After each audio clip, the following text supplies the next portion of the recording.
Game Vine, and my name is Dave, and today on Cat Week video we're going to take a look at another cat switch game, and today it's a Street Cat's Tale. Now Street Cat's Tale is essentially a survival game, kind of in the vein of Don't Starve. You're a kitten who has lost their mother in an accident, and you need to survive for 12 days in order to reach adulthood. You'll be doing that in various ways, collecting food, getting aid from different cats, and all the while trying to make friends in order to stay safe. It's an 8-bit game and it's super simple, so let me get into the actual review and then I'll give you my thoughts after that.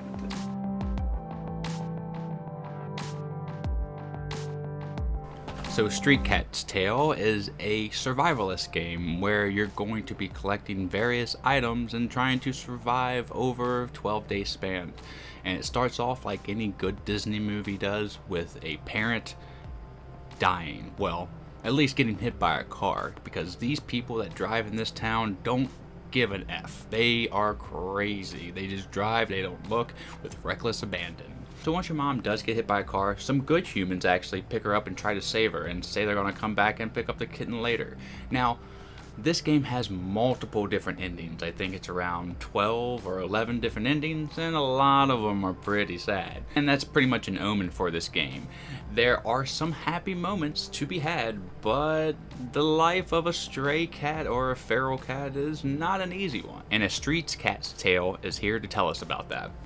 Now, some of the pros on this game is it's got some interesting storylines, and the visuals aren't actually that bad, even though the cat's legs look like they're broken in the back and it's not moving it, but that's not the case. And you can actually upgrade your house over various games. You can do it during your first playthrough and it will actually save. I really like that. And also you can get lost and do a whole playthrough pretty easy in one sitting if you want to. But that's only if you try to fly by. You're going to want to try to take your time and talk to as many people and gift a lot of gifts in order to get all these different endings, period. And that's pretty much where the pros stop. There are cons. This game is really repetitive. The area is really quite small. And the fact that you can only hold one item and you have to walk all the way back is so tedious. But that's the name of the game when it comes to survival games. They want to try to make things difficult so you don't have all these options. Now you do get to talk to different various cats and people to make all these endings come true, but you only get 2 opportunities to actually do that. So you're going to want to make it count and make sure that you don't upset the person. Because if you do, you could lose life and even lose an ending. And when I was talking about the visuals, they are smooth, but they're super basic and again are really repetitive.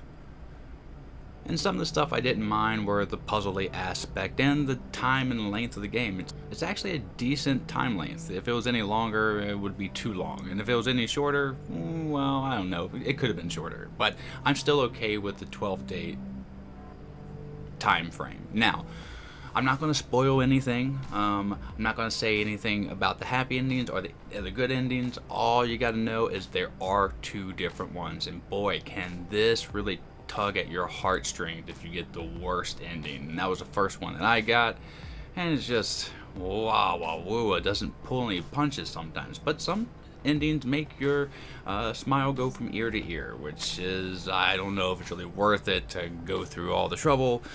Well, let me tell you more about what I think. Let's go ahead and give this game a grade. Let's go.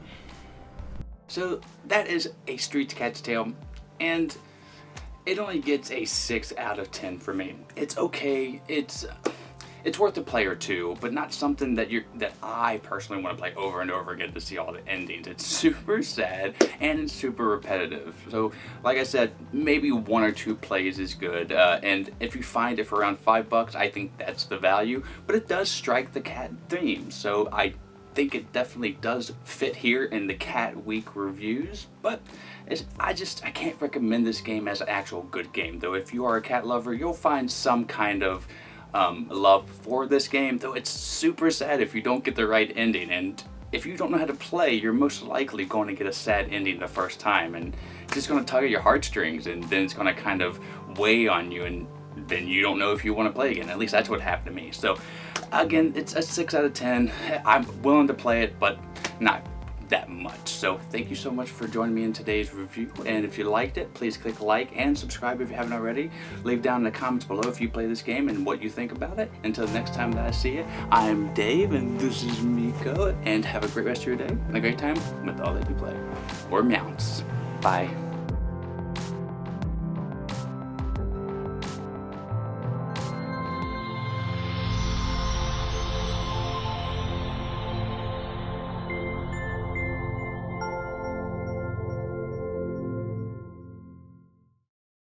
Miko, it's time to go. Good girl, Miko.